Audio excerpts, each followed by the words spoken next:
Marvel Animated Features Planet Hulk ran 1 hour, 21 minutes and released in 2010.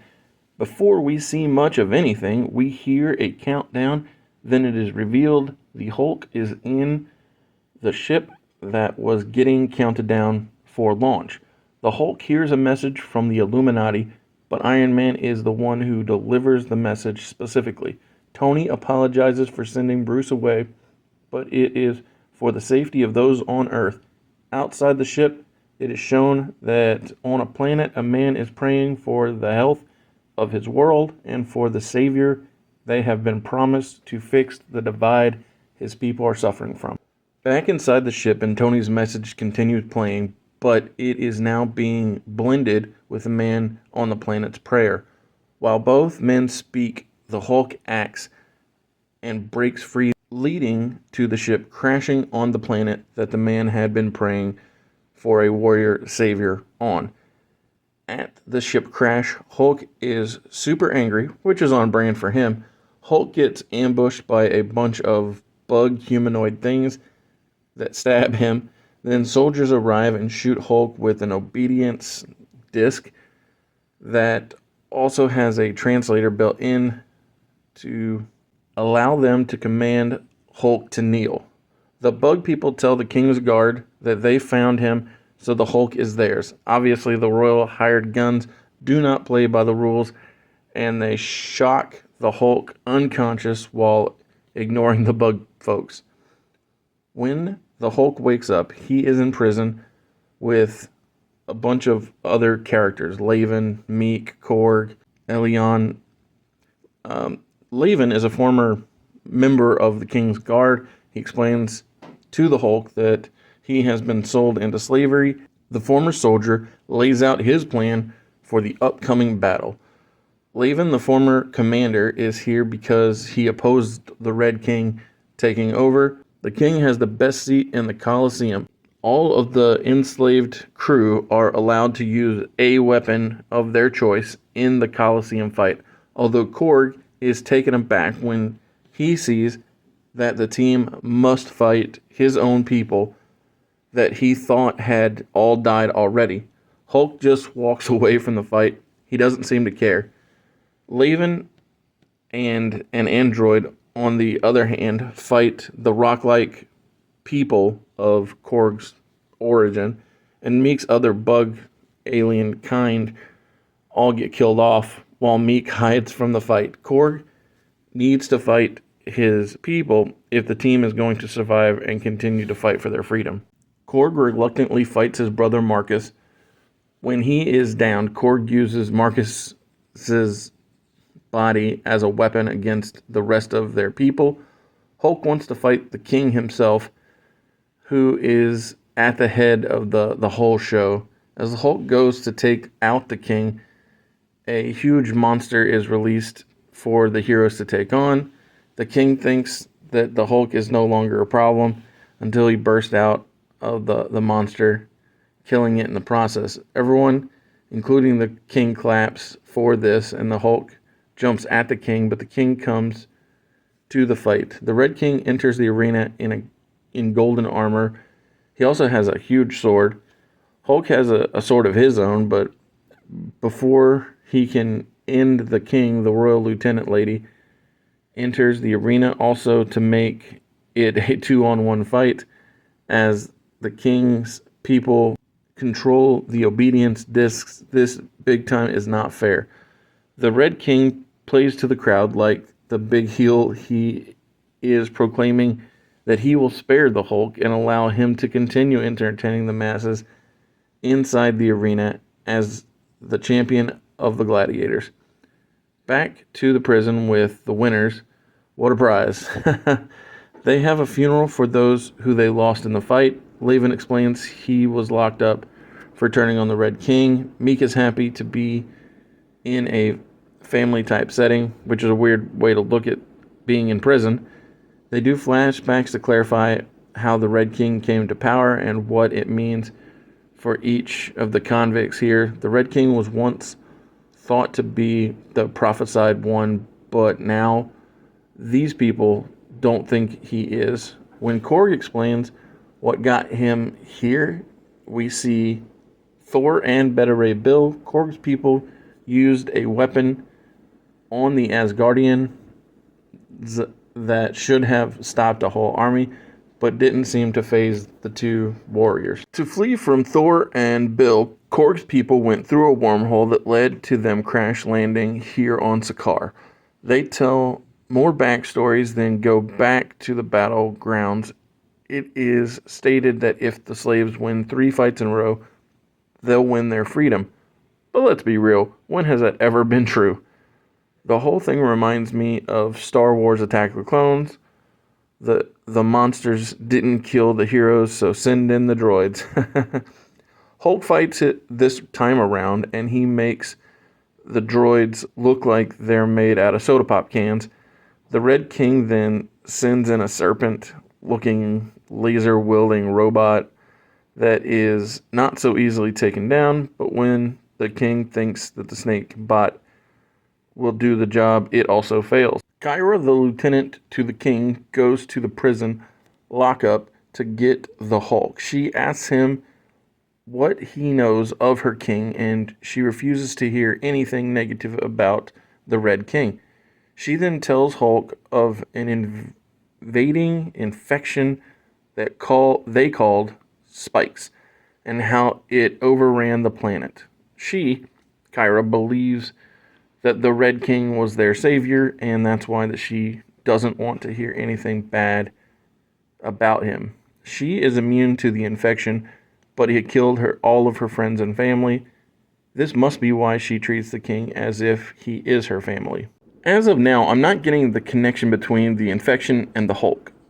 Kyra says that the king saved her, but if the infection couldn't kill her, does she mean that he saved her from being alone? Again, why does she think that the Hulk even cares? Is this her way of explaining to the Hulk how the king is good? Oh, here it is. She wants the crew to leave before the third battle, just escape to freedom instead of fighting for it. I can see now, perhaps it was mostly manipulation. Hulk tells the Red King's lieutenant that if he wants him dead, he must do it himself, knowing that this will likely be a trap. Meek gives Hulk a necklace, telling him that Meek believes that he is the savior of Sakaar. Korg and Hulk don't want to run, and Meek is going to do whatever the Hulk does, so they all stay in prison along with Laven, but Elion takes the bait and makes a break for it. We hear shots fired, but don't see what happened. It is implied that she died. The next day is either Death Day or Freedom Day, depending on the results of the arena battle. In the arena, Hulk is cheered like the savior that Meek believes him to be. In this, the final confrontation in the Coliseum, Hulk, Korg, and crew must battle Beta Ray Bill, who followed Korg's people into the wormhole that got them stranded here on Sakaar to begin with. Before the beating begins, Bill says, "Forgive me. Thank you for being here at Mr. Super Oz. This video is going out, and this channel only exists because I, Oz, founded Gamble Comics, which first release was Everlasting Survivors, a 68-page graphic novel called All Day Long. Available now. Follow the link in the description that will take you to gamblecomics.com. While there, you can get hats, shirts, posters, much more, but most importantly, the story itself.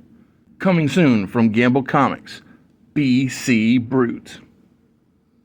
Because just like all the other enslaved fighters, Bill has an obedience disc on him. Beta Ray Bill uses his hammer to beat up the heroes rather easily than the Hulk being with Hulk being the primary exception.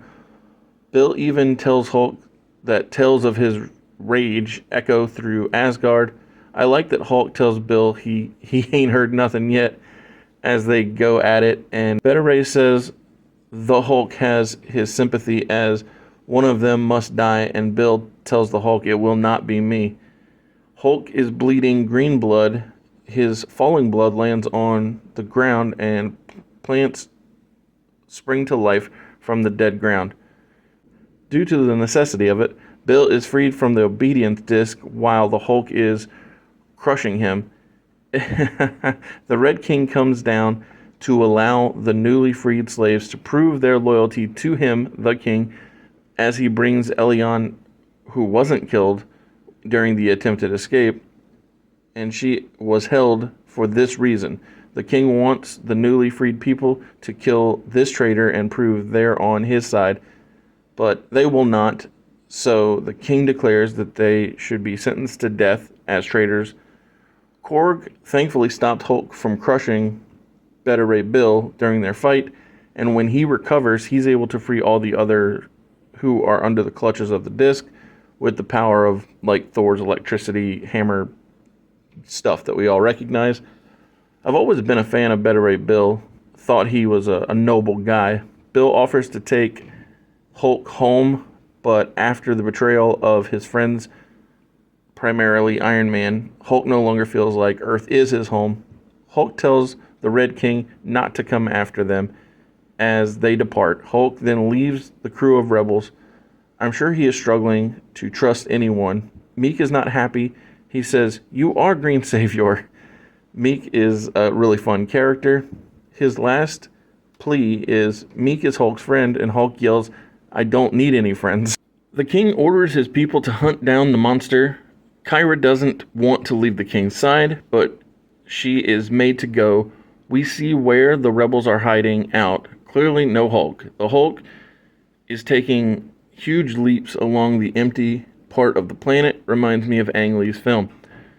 The King's Keeper has found the Hulk, but before we see what is to come of this Hulk being found, we cut to Meek figuring out that the folks who are supposed to be protecting the rebels are just selling them out to the big bad king.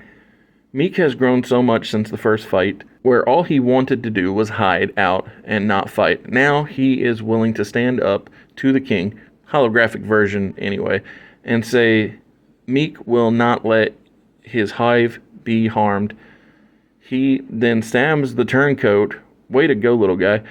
Back with the Hulk, he tells the king's right hand he is going for the Red King's head. When the fight begins, she makes the Hulk bleed quickly, then he heals.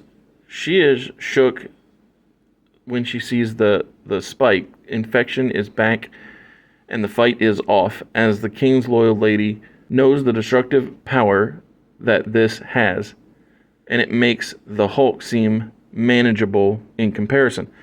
The infection is the very thing that got Kyra in the service of the once prince and now current king. She now wants the Hulk to help her try to stop the spikes from killing all of the people, but I'm struggling to understand how this big bruiser is going to stop an infection. It's very odd to see those who had been at odds be on the same side, but this is a way of showing how big the problem is. The Hulk doesn't get in the fight immediately as he is wrestling with his place on this world. As expected, he does join the fight, helping Kyra, Meek, Korg, and all the rest. The spikes infect the Hulk.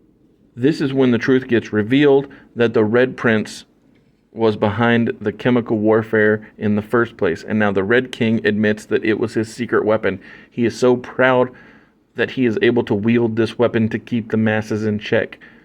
With this revelation, Kyra, the king's loyal servant, is no longer with him, since she knows that he is the reason she lost all of her friends and family. The king drops a big firebomb on the town and demands that the corpse of the Hulk be brought to him.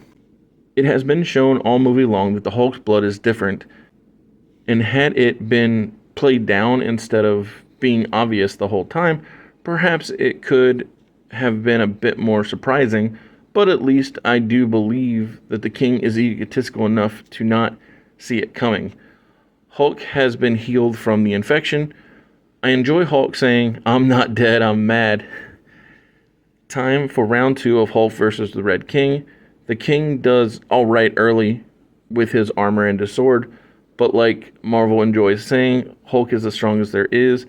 The King begs Hulk not to kill him, so the Hulk turns the now deposed King over to Kyra, who infects the Red King with his own torture device, the Spike, and his own royal androids set him on fire. I think it's because they were programmed to eradicate the infection. Hulk and Kyra are now on the same side, and she knows that he has brought hope to Sakar's people. It was a good 4 out of 5 stars movie. I think it was a touch, maybe, I don't know. It it made it very obvious, but again, it's fine because everything ended up making sense, and any questions I had got answered. And I do like Hulk feeling like he belongs. That is a very good development here.